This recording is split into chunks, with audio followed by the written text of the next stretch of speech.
l'inflammation, c'est pro-résolution. Donc, c'est la résolution de l'inflammation qui va être importante. Et que quand tu vas couper ce signal, que ce soit avec des médicaments anti-inflammatoires ou autres, tu vas couper cette réponse qui est pro-résolutive, qui va t'aider à résoudre l'inflammation et qui, oui, fait partie du processus d'adaptation. De ce que j'ai entendu, Sean, tu es plutôt chaud pour développer un petit peu les adaptations. J'ai Vincent qui est plutôt team froid. J'aimerais un peu vous réconcilier les deux et parce que c'est vrai qu'on entend beaucoup de choses sur le froid, le chaud, après la séance, je sais pas, ça me fait du bien. Qu'est-ce qu'on pourrait conseiller justement aux auditeurs, dans quel contexte, tu vois, par exemple, moi les gars, je suis en dehors de tout ça. Qu'est-ce que vous pouvez nous dire justement? Toi, Vincent, t'es instructeur Wim Hof aussi. Donc, quelle est votre vision sur le terrain? Qu'est-ce que ça apporte aux gens? Et toi aussi, Sean, c'est quoi ta vision par rapport à ça? Je trouve que c'est intéressant pour les auditeurs de s'y retrouver un peu. Moi, je vais faire une chaîne, hein. Ça dépend. Ouais, mais justement, ça dépend de quoi en fait. C'est ça qui est intéressant. Dans quel contexte ça peut être judicieux et au contraire, les pour et les contre, ça peut être cool d'avoir ça. Je dirais que la première chose à comprendre, c'est que la température, c'est un stress. Que ce soit du froid, que ce soit du chaud, c'est un stress auquel ton organisme doit s'adapter. D'accord? Et il ne va pas s'adapter de la même manière, forcément. Pour le froid, il y a énormément de bienfaits au niveau de la récupération, au niveau notamment de la réduction de l'inflammation, de la réponse inflammatoire du corps. Ça veut dire que, par exemple, pour un rugbyman, au milieu d'une saison où tu joues 1 ou 2 matchs par semaine, typiquement un match par semaine, le bain froid après ton match, ça fait que ça va t'aider à récupérer très certainement au niveau tissulaire, musculaire, vasculaire, un peu plus rapidement et pouvoir te remettre dans tes entraînements dans 2 jours et être en meilleure condition pour le faire. Par contre, si tu es dans une phase d'hypertrophie et que tu essayes de gagner en masse musculaire et que après chaque entraînement de renforcement, tu te mets dans un bain froid parce que tu as entendu que c'était bien pour la récup, ça va couper le signal inflammatoire qui fait partie intégrante de l'adaptation au corps à l'entraînement. Et donc, tu vas potentiellement réduire les adaptations que tu auras de cet entraînement. Après, il y a d'autres composantes avec le froid et Vincent saura mieux l'expliquer que moi forcément. Il y a toute la composante de gestion du froid, autant au niveau physique qu'au niveau psychologique. Il y a tout l'aspect de la respiration qu'on peut utiliser pour mieux gérer ce stress que l'on va imposer sur le corps, mais ça reste un stress. Pour certains, ce sera un stress positif. Il y a des personnes, et j'ai déjà entendu plusieurs personnes venir vers moi avec ces considérations-là, et c'est pas qu'ils ont fait n'importe quoi parce qu'ils ont suivi les protocoles, ils ont fait un séminaire, etc. Et ils ont dit, pour moi, c'est trop, j'arrive pas à l'encaisser. Ça me plombe plus que ça m'aide. Donc, comme tout stress, il faut que ce soit adapté au niveau de la personne et que la personne puisse l'encaisser pour rester sur le froid. Je ne sais pas si tu voulais rajouter quelque chose. Non, mais vas-y, Vincent. Je sais pas si moi j'avais juste avant que Vincent réponde. C'est vrai que tu vois par exemple typiquement Blaise Dubois, tu parles du rugbyman qui veut revenir pour récupérer plus rapidement. Ben, tu vois, il disait que justement cette inflammation elle peut avoir un rôle important aussi pour régénérer un petit peu les tissus, récupérer plus vite, typiquement sur une entorse de cheville. Maintenant, lui, il déconseille de mettre du froid. Il dit par contre qu'il y a un intérêt qui est hyper important sur la perception de la douleur. Donc ça peut être intéressant justement pour derrière, pourquoi pas faire du vélo, tu vois, revasculariser la zone parce que tu as moins mal et du coup tu peux remettre un petit peu un travail un peu plus cardio ou juste remettre en mouvement. Mais comment s'entendre en fait dans tout ça? Parce que c'est vrai que tu vois, Vincent, justement, c'est quoi ton avis sur ça? Désolé, c'était pas prévu qu'on parle de ça, mais du froid. Mais... Allez-y, continuez, j'ai un petit souci technique, mais allez-y. Ok. Comment réconcilier? Donc, je pense qu'il faut faire déjà la différence entre récupération et blessure. Okay. Là, je parle pas du contexte de la blessure. Et oui, comme tu l'as dit, le processus inflammatoire fait partie de la partie. Alors, mon collègue Gabriel, qui est très très pointu là-dedans, dirait que c'est pas l'inflammation, c'est pro-résolution. Donc, c'est la résolution de l'inflammation qui va être importante. Et que quand tu vas couper ce signal, que ce soit avec des médicaments anti-inflammatoires ou autres, tu vas couper cette réponse qui est pro-résolutive, qui va t'aider à résoudre l'inflammation et qui, oui, fait partie du processus d'adaptation. Il y a pas mal d'informations qui sortent ces derniers temps au niveau de la récup même, qui montrent que la chaleur post-séance semble avoir des effets positifs.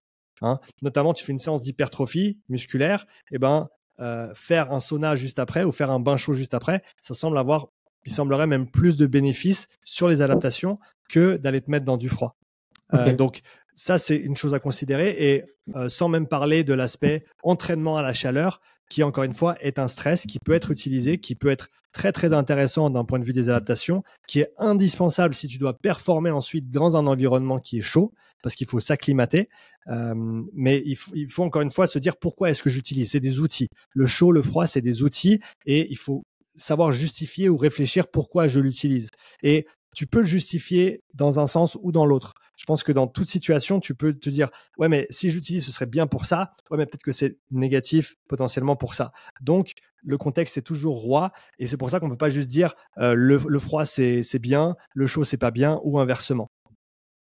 Vincent, surtout que moi, j'ai vraiment mais je vais laisser Vincent surtout sur cette partie, mais tout le travail respiratoire qu'entraîne le froid, je trouve que c'est une magnifique porte d'entrée dans ce monde-là, justement, que ce soit sur la performance, gestion du stress. Donc, Vincent, vas-y, je te laisse, c'est toi qui as l'expertise sur ce sujet-là. Ouais, alors moi j'ai toujours aimé le froid en fait, je me rends compte, tu vois, quand il y avait une blessure, quand je me faisais une entorse, pour moi c'était assez naturel de me mettre du froid et finalement ça m'a toujours fait du bien. Après je peux comprendre qu'on soit pas tous avec la même perception et tu vois dans mon parcours avec le froid, j'ai pu repérer que moi déjà je préfère que ça soit le matin, tu vois, que le soir parce que ça va plutôt me réveiller, d'autres ça va plutôt casser le système nerveux et c'est encore le principe de l'hormèse, tu vois. Comme tu dis, c'est un stress. Si le stress, il dépasse pas ta capacité d'adaptation, il va pousser ton corps à surcompenser et tu vas être une meilleure version de toi-même. Et si tu dépasses ce principe de l'hormèse, du coup, tu vas dans le traumatisme. Et du coup, ça reprend un peu ce que tu disais où les gens ont dit, bah ouais, c'était trop pour moi et tout.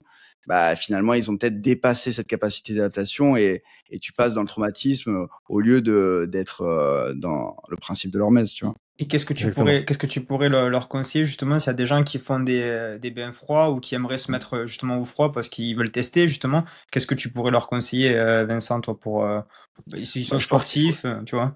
faut déjà essayer avec une douche froide, tu vois. C'est vraiment la première porte d'entrée. Essayer de faire la douche froide le matin, voir ce que ça produit chez soi. Et puis après, essayer d'autres modalités du froid. Tu vois, il y a la cryothérapie corps entier, il y a le bain froid. C'est pas du tout la même histoire. Moi, j'adore le game ready quand il y a des blessures. Je trouve la sensation du froid du game ready avec la pression incroyable. Juste essayer de se faire des stimulations parce que dans le stress du froid, il y a différentes modalités et on n'a pas du tout le même impact. Et puis après, c'est d'y aller, d'être progressif. Ça dépend. Mais le fait que, Si on encore une s'adapte dans la fois, récupération, enfin voilà. progressif, et Ouais. tu l'as redit encore une fois, et c'était la trame de toute cette conversation, c'est que tu commences pas par sauter dans un bain froid alors que tu n'as jamais fait ça. Tu commences par tourner ta douche sur le froid à la fin, juste pour voir comment ça fait pendant quelques secondes. Et plus tu avances, et plus tu fais long. Et puis après, tu apprends à respirer avec et tu apprends comment tu arrives à mieux gérer ce stress-là. Mais tu commences pas ta haute intensité avec du 6 x 4 minutes. C'est pareil. C'est pareil. Et tu vois, il y a un principe d'entraînement. En fait, le principe de l'hormèse, il est incroyable. Il nous permet d'être une meilleure version de nous-mêmes, mais c'est à travers l'entraînement sportif, c'est à travers l'entraînement aux températures exposées au chaud, au froid, c'est à travers le sommeil, à travers la nutrition, à travers la respiration. Peu importe de quelle manière je stimule mon corps, l'idée c'est d'être progressif, d'être régulier, de mettre de la fréquence. Mais tu vois, c'est vraiment le conseil de 1000%, c'est mettre de la fréquence, être régulier, discipliné, mettre du volume dans tous les stress qu'on met pour s'expérimenter, mieux se connaître. Mais toujours savoir d'où tu commences et y aller petit à petit. Et pas essayer d'être un héros la première fois que tu essayes quelque chose de nouveau. Et ouais. Au contraire, sois progressif, sois patient et apprends petit à petit, ça se passera très très bien. Et tu vois, je pense que juste pour finir, sans parler du froid, mais ça j'adore, en fait, le principe de l'hormèse, ça m'excite pas mal. Mais en fait, c'est aussi ce côté mental du temps pour soi. Tu vois, quand je vais me faire une VMA ou quand je vais me mettre dans un bain froid, je le fais pour moi, en fait. Quand je vais bien manger, je le fais pour moi. Je fais un exercice de respiration, je le fais pour moi aussi. C'est pas d'être toujours la course au meilleur, au temps. C'est aussi la qualité du temps pour soi, quoi. Et pour rebondir, pas toujours du temps pour soi plus dur nécessairement. Ouais. Moi, des fois, j'aime bien prendre un bain chaud. Parce que quand je suis ça dans le bain, marche. je me relaxe et j'en ai besoin et ça m'aide. Et quand il y a des jours où j'ai pas bien dormi, où je me sens pas bien, ou dans la tête c'est pas top, et ben des fois je prends une pause et puis je vais me mettre dans un bain parce que ça me fait du bien, parce que ça me relaxe. Et il faut se challenger parce que comme tu l'as dit, ça nous permet de devenir une meilleure version de soi-même. Mais il faut aussi savoir s'écouter. Et quand tu as besoin de prendre un peu de repos, quand tu as besoin de faire un truc facile, quand tu as besoin de lire un bouquin, quand tu as besoin de prendre un jour off, il faut savoir le faire aussi parce que encore une fois, c'est la régularité dans le temps qui va être la plus importante. C'est pas je vais pousser au travers de tous les stops que mon corps me dit maintenant et après je vais devoir arrêter pendant un mois parce que j'en ai trop fait.